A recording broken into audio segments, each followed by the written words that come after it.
try and capture that for the next 80-some performances. 80? Wow. Yeah, I think it's 80 or 90, yep. That's crazy. Yeah. Hi there, I'm Gianna from Family Fun Twin Cities, and this is the Let's Go Do Fun Stuff show. We are back with part 2 of our interview with Dean Holt, an actor and the director of children's theater company's show How the Grinch Stole Christmas. Brin and Landon continue to ask lots of great questions about professional acting in the context of the Grinch. I hope you enjoy part 2, learning some of the nitty-gritty of children's theater company's work. Coming from only doing 4. Yeah, I know. That was my shock out of college. I was like, wait, what? We're doing this for more than 2 weeks? What? So yeah, we used to do, I think my first year of Grinch, we did over 120 performances. Oh my goodness. We did 12 shows a week back then. Wow. Yeah. So. How do you not lose spirit in doing that? But yes, that is always the challenge, I think, that the schedule can feel heavy, but what is so unique, I'm sure it's every theater that does a holiday production. There's something about that holiday time which sort of puts a little crackle in the air and sort of lifts your heart in the right way. And it definitely finds its way here. Anytime we're doing a holiday production, no matter how challenging the schedule is, you have this group of people around you that become your family for this little window of time. And so you sort of cherish those opportunities, even though it's like, oh, I can't be home with my own kids. I get to be here and do this with this group of kids. And then you really feel that sense of the gift you're giving the audience. Those families that come walking in all wearing the same Grinch sweaters and stuff and have their little stuffed animals, you realize how important this tradition is to them. And so for me, it sets my bar very high. If I don't want to disappoint my cast members, I don't want to disappoint those audience members that are coming that are treating this as a very special thing, and I don't want to disappoint myself because I know that, it's if I set my bar high and I reach for that, I'm going to do the best I can, and I think that's what I hope we inspire with all the kids and stuff doing the shows, is that sense of, we're going to do this.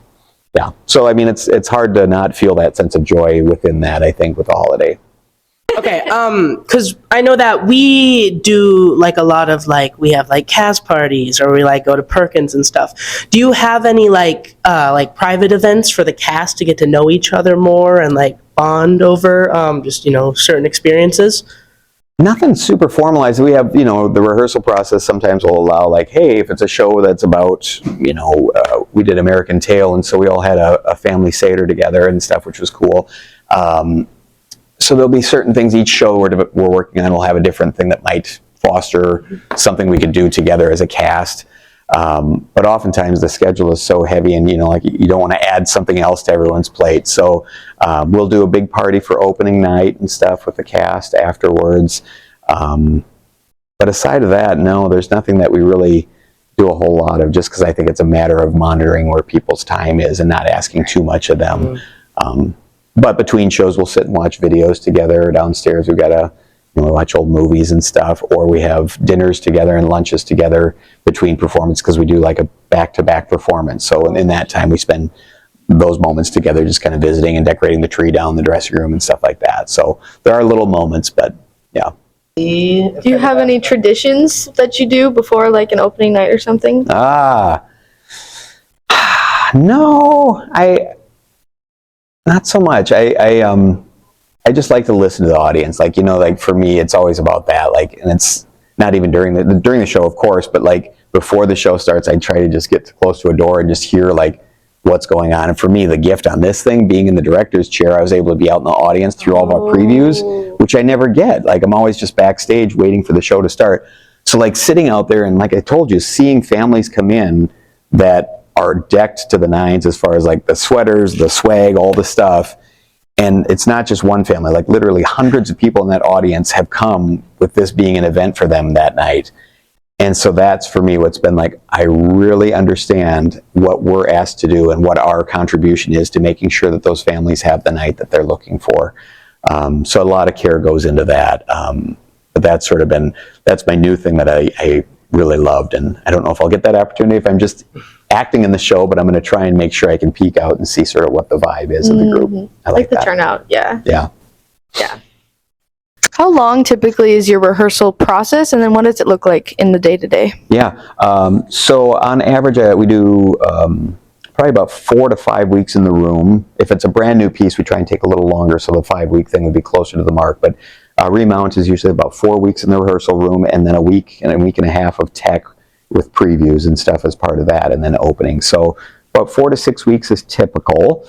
And the hours, we just now last year switched to doing just a 5-day work week, which has been amazing for all of us. For 30 years, I was doing 6-day work weeks. So I had 1 day off a week, which was never enough. But having 2 days off is wonderful now, but it just means we have to really use our time well when we're here for those 5 days. So, 8 to 10 hours rehearsal a day, and then tech can be longer than that, just with the nature of what it is. Right. So it's a lot of time, and the kids that are part of the shows put in a ton of time, because they not only have the show here and all that request that we do, but they also have school and all that request, and then their own family lives. So we work hard to make sure they can find balance, so they feel like they're not, burning the candle at both ends. Teach children performers, then just introduce them to a broader world of theater and just performing in general. Yeah. I try to meet the kids where they are. Some kids are very seasoned. They've done a lot of theater either in their communities or at school, and it's great to meet them and sort of learn from them, but also be like, hey, I know you're doing this, but I just want to point out this one way of thinking about what you're doing right now. And they're like, oh my gosh, I never thought about it that way. Or we have some, like our Cindy Lou Who in this show, it's their first show she's ever done. Wow. Awesome. And yet she's this natural, you could not teach some of these choices. She has such a great instinct with some of these moments on stage. And so that's the thing you don't want to get in the way of. There's little moments I want to direct and nudge along, but it's like, I almost don't want to mess anything up because I love the truth and the spirit of what she's just bringing just with that alone. So I think it's sort of, again, sensing what the request of the piece is that we're trying to do, and then finding the best pathway forward, whether it's with a heavier hand or a lighter touch in each moment. And each kid is different and responds differently to that. But I think the goal is always to give them the paint palette and say, here is the paint palette. You're in charge of choosing what colors you want to use. Here's what we need for the story. Here's our canvas. And so as those kids start to do their painting of what they're bringing to the show, they either see how big the canvas is and learn that they can draw a little bit further out to the edges, or they learn where, hey, this is a beautiful thing right here, but we need to put some detail within that, so I need you to paint a hat on, maybe a pair of glasses on this part of the painting or whatever. And so I think learning how to do broad brush strokes, but also get out the fine detail brush and do those moments that really focus it. And we found those with this too. We got into a point in rehearsals where, the broad strokes were there, but I was like, what are the details now? I said, here's a moment I see, and we do those little things, and you can see the cast members be like, oh my gosh, that's a really cool little detail that we put on. I'm like, great, so now each of you find 3 more within the piece that you're responsible for, because it's better than me coming up with something. If they come up with it, fantastic. So that's sort of the joy of all that, of giving people that flexibility and ability to bring themselves to the piece, however that comes out. So when I got into theater was in college. We didn't really have a theater program in high school, so for me, I went to school, I was going to be a pilot, and that did not work out because I didn't know a lot of math, and I wasn't very good at math. But the one class I was taking that I really liked was this Intro to Theater course, so I somehow found my way into the theater department, and that's sort of where everything broke open for me. So again, like I said, with some of the kids that have been here, they have such an experience just being in their communities or at school. I didn't have any of that, so I learned sort of on the go. Mm-hmm. So in college, I learned a lot and was exposed to a really physical theater company here in the Twin Cities at that time. And by working with them and sort of observing them, it sort of helped me be like, oh, I really like approaching things physically. So when I started here, that was sort of what naturally would happen. Every role I would get little parts. When I first started, it was little things. Yeah, ensemble. But I would sort of throw myself into it physically. And so I started getting bigger parts because they're like, oh my gosh, Dean, what you made out of that was really fun. So those opportunities that came then as I got to lean into more with my physicality and stuff created sort of what my signature stuff has been, which has been a lot of, If You Give a Mouse a Cookie was a very physical performance. I did a silent movie piece based on Buster Keaton's work called Reeling, which was amazing, and it was crafted just for me. And so I got to basically, from ground up, build that show and sculpt really the character cool. And all that stuff. And it was all just a physical performance, no words whatsoever. So again, it was sort of the perfect lightning in a bottle moment for me as far as what my aesthetic is and what I feel like I bring to the table. So that was a joy. But my skills just kind of kept growing with that as far as, again, allowing myself to be open to these directors and different approaches and being like, okay, I don't understand that, but I'm going to try And then you'd learn things along the way, how breath connects to choices and movement. If you take a breath in and you exhale, how it makes you feel like you need to move through space. Learning how to keep energy alive within your body. I think about little motors that are working in a moment between my lines. If I'm waiting for someone else to finish theirs, how I keep that alive so I don't just say my line and drop and wait for my next line. It's keeping things alive. I think about elasticity and how that affects movement versus just thinking about point A to point B. I think about stretching that, what an elastic would do. So lots of little tricks and skills, and those are the things that I like having in my little arsenal, but it's stuff that's really fun to pass on to the kids now and say, like, hey, think about this moment where I've asked you to cross from stage left to stage right. Why are you crossing? I don't know.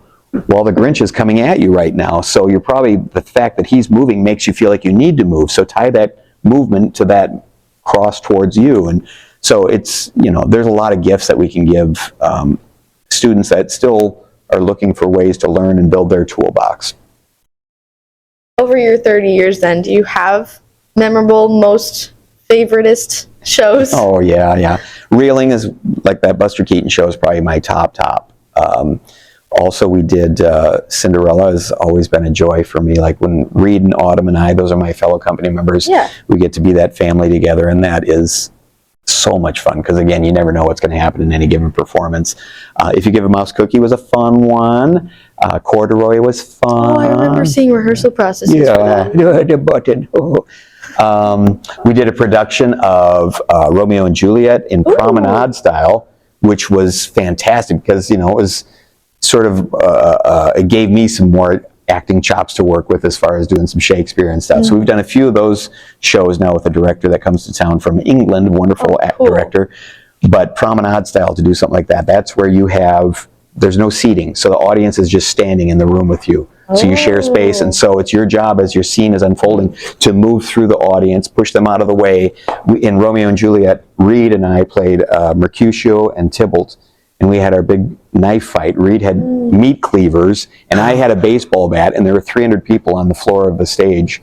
So it was they were on stage? Yes. So wow. We had other ensemble members that would move people aside, and so that was like the most electric type thing because they were like, oh my gosh, they knew they had to move out of the way, but I'd come flying down with a baseball bat to do my stage combat, and Reed would have these meat cleavers.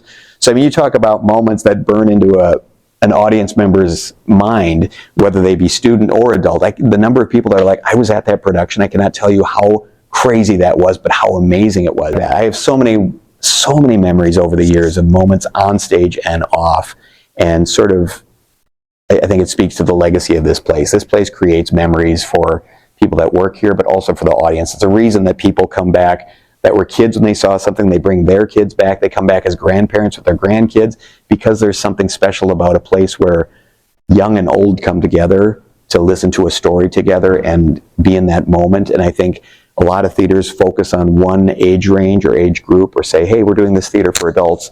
This place is about multi-generational. So making sure that everyone in the audience has a moment in the play, a moment that they can take home with them, a moment they can talk about in the car ride home, is what we sort of pride ourselves on.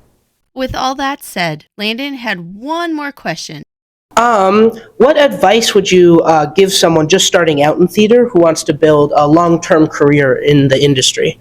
I think the biggest advice I would say is don't burn any bridges. What you're going to find out, and I think that's locally, but it's also across the country, theater is a very interconnected way of working. And so, like, the people that I've met and worked with here are people that I have connections to now across the country everywhere. And so the more you can be open to people and ideas and opportunities, the more opportunities you're going to find. So I would say never burn any bridges. Come into the room ready to work with an open heart and open mind. Know that it's not going to go the way you expect, and that's okay. And sometimes your greatest discoveries will come out of that moment of either discomfort or confusion or feelings of failure, and that's the gift you get. Is if you allow yourself the ability to fail and not feel like I have to get it right every time, that's going to unlock a lot within you, because you're like, I had no idea that I could come up with that choice, and I wouldn't have known unless I had fallen flat on my face and had to still get out of the scene somehow. So I would say just being open and willing to to let your ego go and just say, I don't know everything, and I certainly can't ever expect to know everything. So I'm going to try and learn from the people I have in the room, whether that be the director or fellow actors, or sometimes the technicians have a lot to teach you. Designers can teach you a lot just by the way they either dress you or light you or feature you in the show. So I think the more open you are to all those things, the more possibilities that come out of it. That is some good life advice from company member, actor, and director Dean Holt. Let your ego go. Thank you again, Dean. It was fantastic spending time with you for this interview. If you missed part 1, you can find a link after the bloopers, and anything else we talked about will be in the show notes. And now it's your turn to go do fun stuff. Question? Sure. That's okay. Just ask him what his favorites are. You don't have to answer. It's his question. Well, because like the last time I saw you was if you give. Well, no, it was probably Cinderella. That's the last one I remember seeing was Cinderella when you were an ugly stepsister. I was the beautiful stepsister. It was wonderful. Oh. And go ahead. Hello, my name is Dean Holt. Hold on.